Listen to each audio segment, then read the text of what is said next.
भगवान विष्णु के कुल 10 पूर्ण अवतार हुए हैं, जिनमें से मत्स्य अवतार उनका प्रथम अवतार है।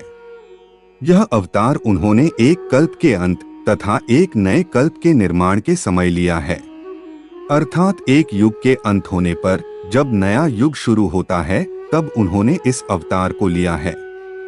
एक बार हयग्रीव नामक एक दैत्य ने वेदों को चुरा लिया। वेदों को चुरा लिए जाने के कारण ज्ञान लुप्त हो गया और चारों ओर अज्ञानता का अंधकार फैल गया और पाप तथा अधर्म का बोलबाला हो गया।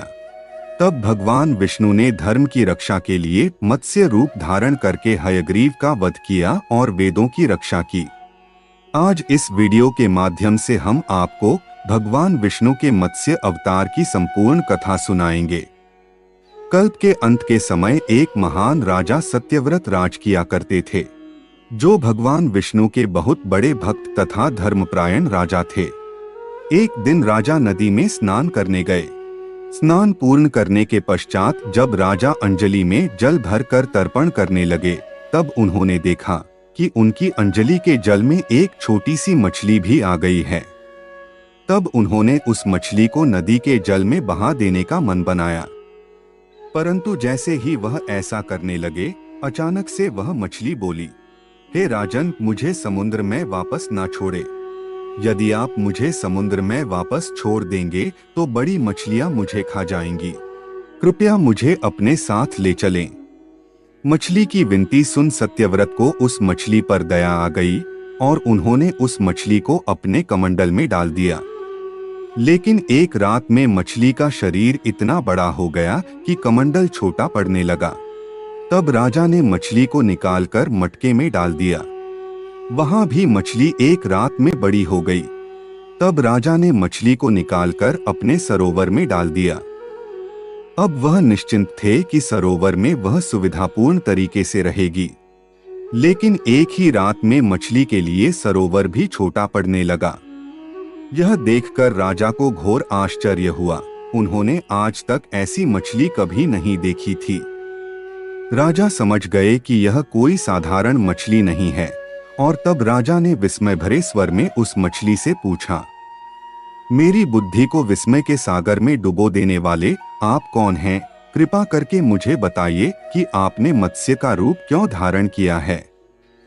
तब राजर्षि सत्यव्रत के समक्ष भगवान विष्णु ने प्रकट होकर कहा, हे राजन, हयग्रीव नामक दैत्य ने वेदों को चुरा लिया है।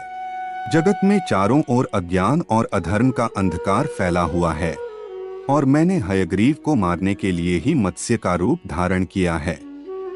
आज से 7वें दिन पृथ्वी प्रलय के चक्र में फिर जाएगी और सारी पृथ्वी पानी में डूब जाएगी। जल के अतिरिक्त कहीं कुछ भी दृष्टिगोचर नहीं होगा और तब आपके पास एक नाव पहुंचेगी। आप सभी अनाजों और औषधियों के बीजों को लेकर सप्तऋषियों के साथ नाव पर बैठ जाइएगा। मैं उसी समय आपको पुनः दिखाई पड़ूंगा और आपको आत्मतत्व का ज्ञान प्रदान करूंगा। और सत्यव्रत उसी दिन से ही हरि का स्मरण करते हुए प्रलय की प्रतीक्षा करने लगे। 7वें दिन प्रलय का दृश्य उपस्थित हो उठा। समुद्र भी उमड़कर अपनी सीमाओं से बाहर बहने लगा और थोड़ी ही देर में सारी पृथ्वी पर जल ही जल हो गया। उसी समय एक नाव दिखाई पड़ी और तब सत्यव्रत सप्तऋषियों के साथ उस नाव पर बैठ गए। उन्होंने नाव के ऊपर संपूर्ण अनाजों और औषधियों के बीज भी भर लिए और नाव प्रलय के सागर में तैरने लगी। प्रलय के उस सागर में उस नाव के अतिरिक्त कहीं भी कुछ भी नहीं दिखाई दे रहा था। और तब मत्स्य रूपी भगवान प्रलय के सागर में दिखाई पड़े। सत्यव्रत और सप्तऋषि गण मत्स्य रूपी भगवान की प्रार्थना करने लगे और सत्यव्रत और सप्तऋषियों की प्रार्थना पर मत्स्य रूपी भगवान प्रसन्न हो उठे। उन्होंने अपने वचन के अनुसार सत्यव्रत को आत्मज्ञान प्रदान किया। उन्होंने बताया, सभी प्राणियों में मैं ही निवास करता हूँ। ना कोई ऊंचा है ना नीचा, सभी प्राणी एक समान हैं। जगत नश्वर है और नश्वर जगत में मेरे अतिरिक्त कहीं कुछ भी नहीं है। जो प्राणी मुझे सब में देखता हुआ जीवन व्यतीत करता है, वह अंत में मुझ में ही मिल जाता है। मत्स्य रूपी भगवान से आत्मज्ञान पाकर सत्यव्रत का जीवन धन्य हो उठा और वह जीते जी ही जीवन मुक्त हो गया। प्रलय का प्रकोप शांत होने पर मत्स्य रूपी भगवान ने हयग्रीव को मारकर उससे वेद छीन लिए और भगवान ने ब्रह्मा जी को पुनः वेद दे दिए। इस प्रकार भगवान ने मत्स्य रूप धारण करके वेदों का उद्धार तो किया ही, साथ ही संसार के प्राणियों का भी अमित कल्याण किया। भगवान इसी प्रकार समय समय पर अवतरित होते हैं और सज्जनों तथा साधुओं का कल्याण करते हैं। आशा करता हूँ कि आपको हमारी ये प्रस्तुति पसंद आई होगी। अगर आपको हमारा यह प्रयास पसंद आया हो तो वीडियो को लाइक और कमेंट में श्री हरि विष्णु लिखना ना भूलें।